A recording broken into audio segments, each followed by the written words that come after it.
Friends, എനിക്ക് കഴിഞ്ഞ വർഷം സ്വപ്നതുല്യമായ ഒരു അവസരം ലഭിച്ചിരുന്നു. എനിക്ക് world women's championship for visually എംപയറിൽ കളിക്കാൻ കഴിഞ്ഞു. ടൂർണമെന്റ് ബാംഗ്ലൂരിലെ ചാൻസറി പോലെയ 5 സ്റ്റാർ ഹോട്ടലിലായിരുന്നു. വളരെ നല്ലൊരു ടൂർണമെന്റ് ആയിരുന്നു. എനിക്ക് ഒരുപാട് സന്തോഷം ലഭിച്ച ഒരു ടൂർണമെന്റ് ആണ്. എനിക്ക് ഒരുപാട് എക്സ്പീരിയൻസ് ആയിട്ടുള്ള അതേപോലെ സ്ട്രോങ് പ്ലേയേഴ്സിനോട് കളിക്കാൻ കഴിഞ്ഞു. അതേപോലെ ഫോറിൻ പ്ലേയേഴ്സിനോട് കളിക്കാൻ കഴിഞ്ഞു. ഇന്ത്യയുടെ ജേഴ്സി ധരിച്ച് ഇന്ത്യക്ക് വേണ്ടി കളിക്കാൻ കഴിഞ്ഞതിൽ ഒരുപാട് സന്തോഷമുണ്ട്. അത് പറഞ്ഞറിയിക്കാൻ കഴിയാത്ത ഒരു അനുഭൂതിയാണ്. അതേപോലെ ഈ ടൂർണമെന്റിൽ 9 റൗണ്ടായിരുന്നു ഉണ്ടായിരുന്നത്. അതിലെനിക്ക് 4 പോയിന്റാണ് ലഭിച്ചത്. ഫസ്റ്റത്തെ റൗണ്ടില് USA AFM ആയിട്ടുള്ള ജെസിക്ക എന്ന പ്ലെയറുടെ കൂടെ ആയിരുന്നു എന്റെ ഗെയിം. അവർക്ക് 18.05 ഫിഡെ റേറ്റിംഗ് ഉണ്ട്. ആ ഗെയിമിൽ ഞാൻ ലോസ്. സെക്കൻഡ് റൗണ്ടില് കസാക്കിസ്ഥാന്റെ ഐനഗുൽ എന്നൊരു പ്ലെയറുടെ കൂടെ ആയിരുന്നു എന്റെ ഗെയിം.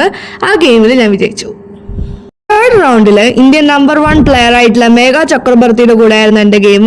മേഘ ചക്രബർത്തിക്ക് 16.32 ഫിഡെ റേറ്റിംഗ് ഉണ്ട്. ആ ഗെയിം ഡ്രോ ആയി. അവരുടെ കൂടെ ഡ്രോ അടിക്കാൻ കഴിഞ്ഞതിൽ ഒരുപാട് സന്തോഷമുണ്ട്. റൗണ്ടില് യുക്രൈന്റെ പ്ലെയർ ആയിട്ടുള്ള ബോർഡർ ഒലൈന എന്ന പ്ലെയറുടെ കൂടെ ആയിരുന്നു എന്റെ ഗെയിം. ആ ഗെയിമിൽ ഞാൻ വിജയിച്ചു. അടുത്ത റൗണ്ടില് പോളണ്ടിന്റെ പ്ലെയർ ആയിട്ടുള്ള യഗമ്മ എമിലിയ എന്ന ഒരു പ്ലെയറുടെ കൂടെ ആയിരുന്നു എന്റെ ഗെയിം. അവർക്ക് 18.86 ഫിഡെ റേറ്റിംഗ് ഉണ്ട്. നല്ല ഗെയിം ആയിരുന്നു. ആ ഗെയിമിൽ ഞാൻ ലോസ് ആയി. സിക്സ്ത് റൗണ്ടില് ഇന്ത്യൻ ടോപ്പ് പ്ലെയർ ആയിട്ടുള്ള വൃദ്ധി ജയന്റെ കൂടെ ആയിരുന്നു എന്റെ ഗെയിം. വൃദ്ധി ജയന് 15.29 ഫിഡെ റേറ്റിംഗ് ഉണ്ടായിരുന്നു. നല്ലൊരു ഗെയിം ആയിരുന്നു. ആ ഗെയിമിൽ ഞാൻ ലോസ് ആയി. സെവൻത് റൗണ്ടില് കസാക്കിസ്ഥാന്റെ തന്നെ മറ്റൊരു പ്ലെയറായ എഗംബായവ എംലിക് എന്നൊരു പ്ലെയറുടെ കൂടെ ആയിരുന്നു എന്റെ ഗെയിം. ആ ഗെയിമിൽ ഞാൻ വിജയിച്ചു.